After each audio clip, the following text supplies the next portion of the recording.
So the Quad Cities is much more than just 4 cities. There are a lot of them.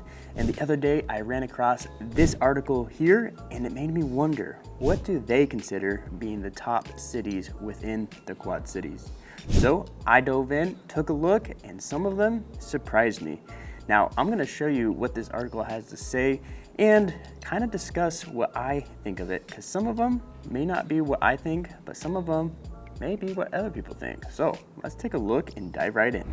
All right, so we are in niche.com, the article that I was referencing, and it talks about the top cities, and it goes much more than the top 10, but I think top 10 lists are pretty cool. So we're gonna start at number 10, and number 10 is actually East Moline. Now East Moline does seem to fit on this list.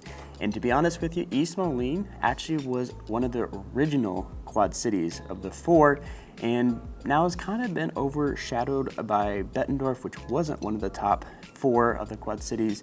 But in recent years, East Moline has really been trying to make a comeback, and I think it's well deserving to be on this top 10.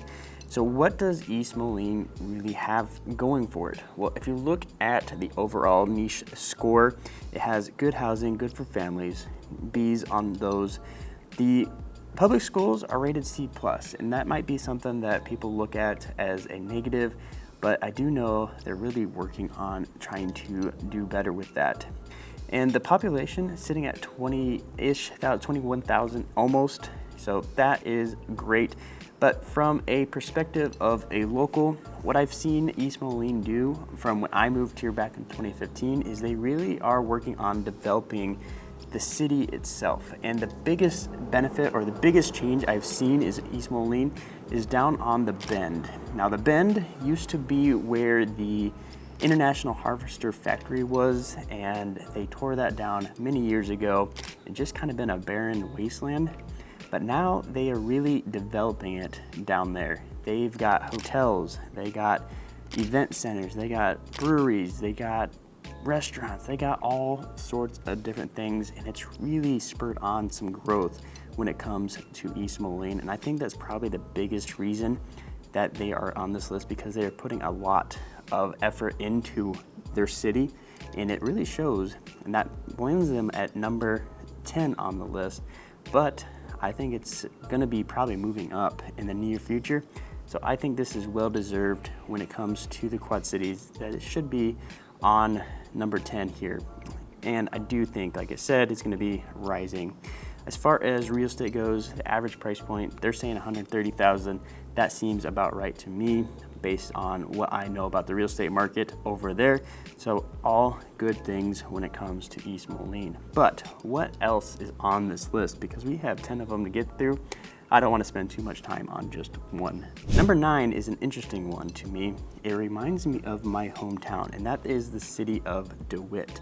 Now DeWitt is a small town outside of the Quad Cities, and some people really wouldn't consider DeWitt a part of it, because it's probably about a 40 minute drive depending on where you're coming from in the Quad Cities just to get to DeWitt. But hey, they made it onto the list, and I think it's well deserved if you're considering it part of the Quad Cities. The other part about DeWitt and it not being really considered a part of the Quad Cities is actually in a whole different county. Now, that being said, the Quad Cities is Iowa and Illinois, which is obviously 2 different counties. But that is Scott County and Rock Island County, whereas DeWitt is up in Clinton County. So a couple things that are a little bit odd about this, but it is a nice little hometown. About 5,000 people live there. The reason it reminds me so much of my hometown, honestly, is because of their school system. Their colors are purple and gold. That's what my hometown was, purple and gold. And they also have a cat as a mascot, which we were the Panthers. They are the Sabres. So really kind of cool to see those same things going on. But in case you are curious where this is, I'm gonna go ahead and click on this full screen and zoom out to show you how in proximity it is to the Quad Cities. So the Quad Cities are right here, and it is all the way north of the Quad Cities. Like I said, it's about a 40 to 45 minute drive, depending on where you're coming from in the Quad Cities. So Is it a part of it?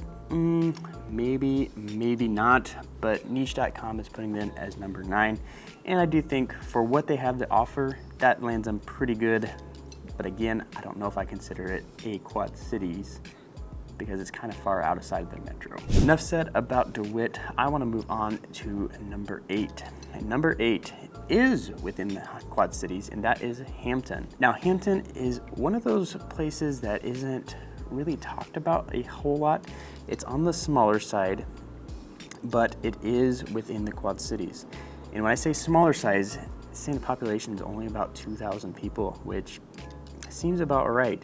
And the interesting thing about it, if we look at it on the full screen, is it's basically all along the river. And that's what it's really known for, is its river life. You know, they have stuff down here, all these houses along the river, prime riverfront property, and they're really pretty nice if you get all the way along here. They have Campbell's Island, which isn't really actually Hampton, but a lot of people feel like it is because it is so close, and there's a lot of homes out on that island out in the Mississippi River. So it's just something kind of cool to think about. But when it comes to Hampton itself, it gets an A- overall. The public schools B, A- for families, and that's what it's saying is giving it the best grade, is because it's saying it's good for families. But everything else scoring wise is pretty decent. Nightlife B-, which to be honest, I don't know what they're grading that on because there's not a whole lot over in Hampton as far as nightlife goes. But hey, it's got a B-, so it must be pretty good, I would guess. And in case you're curious too, this is on the Illinois side. You may have seen that on the map, but I just wanted to be pretty clear that it is on the Illinois side. Medium home price, $167,500. That seems about right. But it can be a little bit skewed because some of those houses all along the river can get a little more expensive, and then some up in the hills a little bit on the cheaper side. So just something to think about when you're thinking about Hampton as an option. And they are at number 8 on the list, so it might be a great option for you and your family. And if you are moving to the Quad Cities and you need some help figuring out which city or which neighborhood is right for you, that is why people reach out to me. I am the one that answers all those phone calls, emails, and text messages. And if you want to reach out, my number is popping up down below. I love to help you out if you're moving to the Quad Cities. But in the meantime, we're going to continue on our tour of the top cities in the Quad Cities. And number 7 is Wilton. Now, where is Wilton? That is a question. Let's go ahead and click on the full screen map here and zoom on out. And Wilton is quite a ways away from the Quad Cities, and it kind of fits in with the same idea I had with DeWitt. It's kind of far out there. It's not a very big town. So I'm a little bit confused as to why Wilton is on this top 10 list, but it is. And the other part is it's 2,900 people. So it's not even as big as DeWitt, but it's still ranking really highly, which nothing to be sad about or bad about because it has a low population. It's just a little bit odd to me that it's on this list because it's, 1, pretty far away from the Quad Cities, but 2, just not a lot of data when it comes to population size. And that may be why it is skewed a little bit in the ranking system, because population size is correlated to a lot of these other things like crime, diversity, all of that. If you have a lower population size, some of those statistics can be a little bit better than the others. So does it fit on the list? Maybe, maybe not, but it is here. And this one also is not in one of the main counties. This is in Muscatine County, so something to think about. But overall, it gives it an A-, A- for good for families, good for housing. Public schools, it gets a B. C+ for nightlife, which honestly, well, does make a lot of sense given the population size and its relativity to where the Quad City actually is. So it's kind of cool to see that these small towns are making on the list, but again, it surprises me just because of proximity and population size that they are making the list. But either way, congratulations to Wilton for making it on this list. Enough about Wilton, we need to move on to number 6, and number 6 is Geneseo. Now, Geneseo is an interesting one to me because I do feel like it is a part of the Quad Cities, but it has the same issue that DeWitt has and what Wilton has. For whatever reason, and I feel like a lot of people in the Quad Cities does consider Geneseo a little bit more of a part of the Quad Cities, but it is outside of the Quad Cities. If you look on the map here, it's not as far as those other two, but it's still a pretty good jaunt over to that area. And if we look at its ranking and what it actually means, it's an A-. Overall, it's good for families. Public schools get a B. Everything is pretty good when it comes to Geneseo. Population size of 6,400. So very good on that. Again, this is another one that is outside of the counties, the main counties. So they're in Henry County, not Scott County or Rock Island County. So interesting. Median home price, $177. A little bit on the higher side of median home prices with some of these other ones that we've looked at, but it's there, it's great. Rent to own percentages are great. 71% own their properties versus 29% over there in Geneseo. And it's overall a really nice, cool town. And I really like the vibe that Geneseo gives off when you go and visit it. So if you do go visit it, check it out, see what you like, what you don't like, because without seeing it, you may never know that it was there. But enough about Geneseo.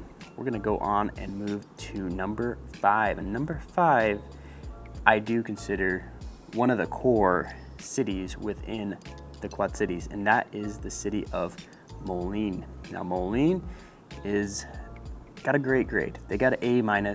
They get a B for public schools, a B+ for housing, B+ for good for families, and an A- for nightlife. And nightlife definitely makes sense because they have one of the main downtowns of the Quad Cities.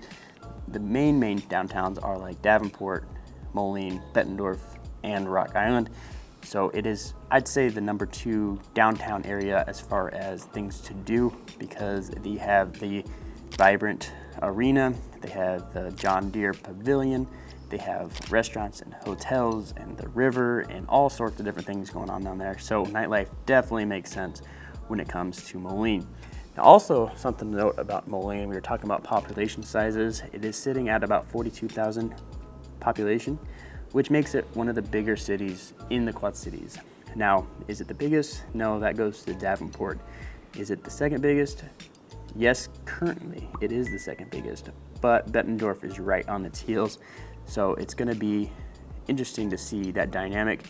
The real estate, you're sitting at about 140,000, 141,000 for your medium home price, which is a lot more affordable than some areas in, say, like Bettendorf. So something to consider. The thing that is interesting is how Moline is kind of structured as far as its city limits. And what do I mean by that? Well, if you look at Moline's area here, you have the Mississippi on the north side, you have a Rock River on its south, with some exceptions. You know, you have the Moline or the Quad Cities International Airport over here, which is technically Moline, but for the most part, they're kind of bordered by both of the rivers and also by the cities. So you got Rock Island over here, and then you have East Moline and Silvis on this side. So it's kind of all boxed in and not a lot of room to expand and grow into. So it's something that people have talked about in the past of, okay, where does Moline fit into the future of the Quad Cities? Because it's pretty much all built out. There's not a lot of rooms, a lot of area for it to keep building and growing. So it'll be interesting to see over time what's going to be happening with Moline. But I do think it's well deserved to be on this list at number 5 because it has a ton going for it, from nightlife to housing to families, all really good stuff. Now, when it comes to number 4 is actually Port Byron. You know, I love Port Byron. It's a little tiny town right on the river. It's really pretty close to the Quad Cities. It doesn't have the same issues that DeWitt or Wilton or even Geneseo has because it is hot, really skipping the jump right across the river and or on the same side of the river because it's right there. And if you're curious where this is, I will hop into the map, show you what this looks like. There is Port Byron. It is right across the river from LeClaire and just up the river from the main portion of the Quad Cities. So, is it deserving to be on this list? I think it really is. When you look at Port Byron as a city, it is on the smaller side when it comes to population, only about 1,900 people. Now, that being said, it's actually one of the higher median home prices that we've seen so far, sitting at $256,000. And the cool thing about it is, yes, most of it is along the river, but it does extend up into the hills where a lot of beautiful homes are being built. And I think that is why the median home price of Port Byron is on the higher end, because of all those beautiful homes that have been built within the last 10 years or so. So it's really cool to see that. As far as its ranking and grade, it gets a B for public schools, which I'm surprised is not a little bit higher because I've heard great things about their public school over there. A- for their families, and then housing, B+. So all pretty good grades when it comes to how they rank things. So really cool place. And I did just notice #1 places to live in Rock Island County. So #1 in Rock Island County, that's a pretty good thing for Port Byron as well, to be a part of that, as well as a part of the Quad Cities rankings. So all really good things when it comes to Port Byron. Now, what are we looking at for the top 3? Well, to start off with, we are looking at Port Byron's Iowa side, and that is LeClaire. And why do I say Port Byron's Iowa side counterpart? Well, it's literally because it is across the river from Port Byron. If I show you the map here, there is Port Byron right there in LeClaire, literally right across the river. And it's actually really interesting to see because of that dynamic. They actually have what they call the Tug Fest. And if you've seen one of my earlier videos, we actually went and visited the Tug Fest and talked to people about what they thought about living in the Quad Cities. So if you haven't seen that video, go check it out. It's a really pretty good one. But that happened in LeClaire during Tug Fest, which was a competition between LeClaire and Port Byron. So really cool. When it comes to LeClaire itself though, we're looking at a population of about 4,679 is what niche.com is saying. And that's pretty accurate. Now, Port Byron and LeClaire are an interesting dynamic because they were really both small towns, but LeClaire has been growing not exponentially, but pretty rapidly in the last few years. And people talked about that in that video. And some people absolutely love it, and some people want to keep that hometown feel.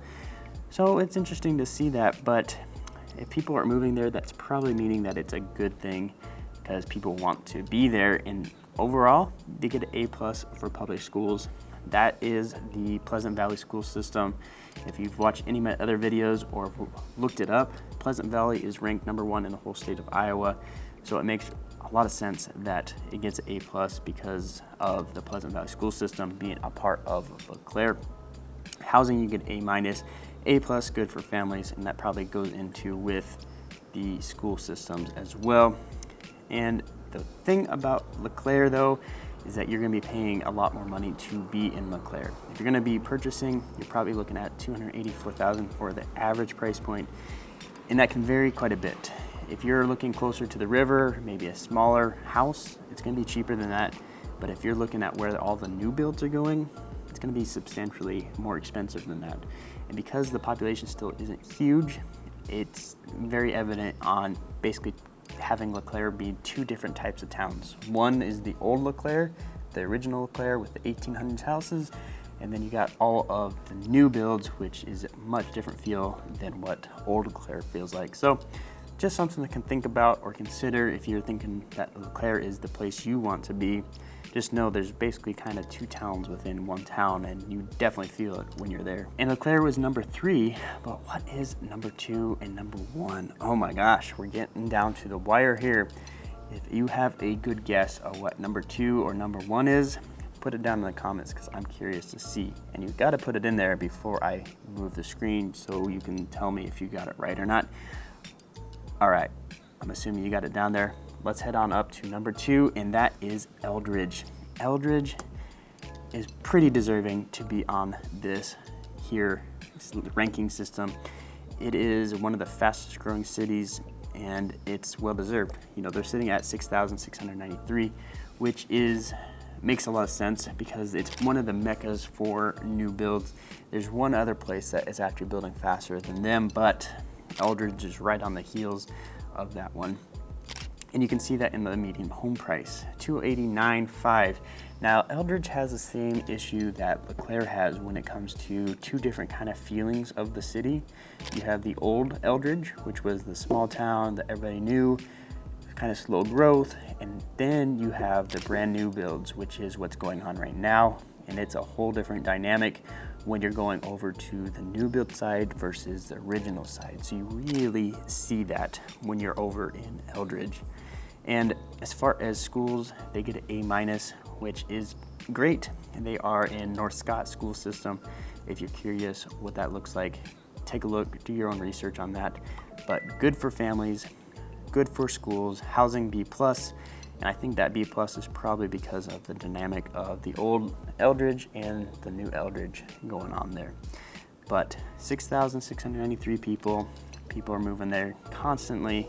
More often than not, people are asking me to move up to Eldridge if they can afford to be there. So just something to think about or consider if you are looking to move to Eldridge. In case you're not familiar, Eldridge is north of town. If I look at the map here, you can see Eldridge is right here, just barely north of town. Great location when it comes to it because it's only about maybe a 10-15 minute drive, depending on where you're coming from, in Eldridge to the Quad Cities, if the Quad Cities is where you work. Now that brings us to our final one, number one on the list. Who could it be? Well, of course, it is Bettendorf. If you do your research on the Quad Cities, people talk about Bettendorf all the time, and it usually is coming up in conversations, whether people are moving there or not. Somebody's going to talk about Bettendorf, and it's for good reason. The school systems here are Bettendorf and Pleasant Valley, which we talked about Pleasant Valley in the LeClaire portion of this video. As you can see, Pleasant Valley is a well sought after school, but Bettendorf is right on its heels with its school system. It's ranked number 2 in the Quad Cities according to niche.com. So really, really good. The rankings here, A+ for public schools, A for housing, A+ for good for families. So overall, it gets an A+ for its niche score, which makes sense if it's gonna be number 1 on this list. So really cool to see. And not only does Bettendorf make this list, but if you watched a previous video of mine where we talked about the best cities in the state, niche.com also put Bettendorf in that list. So of course it goes to reason that if they're in the top cities in Iowa, they're going to be the top cities in the Quad Cities. So really cool to see. We're sitting at a population of about 38,000, which has kind of increased as of recently. We're almost at 40,000. And when I told you about Moline, they are competing with Moline as far as population size. So really awesome. Medium home price, $273,000. This can vary quite a bit. If you're closer to the river, you can still get homes for 100, 160, 170, even 200. But if you move north, that is where all of the brand new builds are being built, and that is skewing that number to be higher because those can be 5, 6, 7, 800,000. There's even $1 million homes up there, $1 million plus homes up there. So 273, that is the median, but there's a spectrum of what you can and can't get in the Quad Cities, and Bettendorf is a lot of that spectrum. So something to think about when it comes to Bettendorf as a city. And in case you don't know where Bettendorf is, we will pull it up for you here. It starts down by the river. This big chunk is actually another city within the city that's just called Riverdale. And this is also a tiny city. If you want to figure out what this tiny city is, maybe I can make a video of it later. Kind of interesting, but it's literally surrounded by Bettendorf. But Bettendorf itself is all of this area. So it has a lot of area, a lot of residential area. That's the one thing I will say as a negative for Bettendorf, is it's known to be great for residential, but as far as commercial, shopping, industrial, that kind of stuff, it doesn't have a lot of it. Is that a good thing or a bad thing? Really depends on your perspective, but it is our number 1 city on the Quad Cities when it comes to niche.com. Now, I told you I would tell you my thoughts at the end, and I think overall it's a pretty good list. One major glaring missing item is the biggest city that we have, and that is Davenport. Now, Davenport can be controversial on if people like it or hate it, but I do think it belongs on the least top 10 list because it is kind of the driving force of the entire Quad Cities from economic standpoint, from a population standpoint, to just a recognition of the area. If you say you're from the Quad Cities, you may or not get an answer, but if you say you're from Davenport, there's more likely somebody that's gonna know what Davenport, Iowa is. So I think it deserves to be on this list. Where on the list, I'm not really sure, but to be completely left off, it kind of surprises me when it comes to that. Now, if you're moving to the Quad Cities and you looked at this list and you're like, I just don't know which city is meant for me, well, I am a licensed realtor here in the Quad Cities, so I would love to help you out. My number is popping up down below. Hit me up, send me a text, send me a phone call. I don't care how you reach out. I will be the one that answers all those. And if you're just kind of curious what the Quad Cities, well, we just launched a new video and it's a full vlog of the entire Quad Cities. So check it out right here.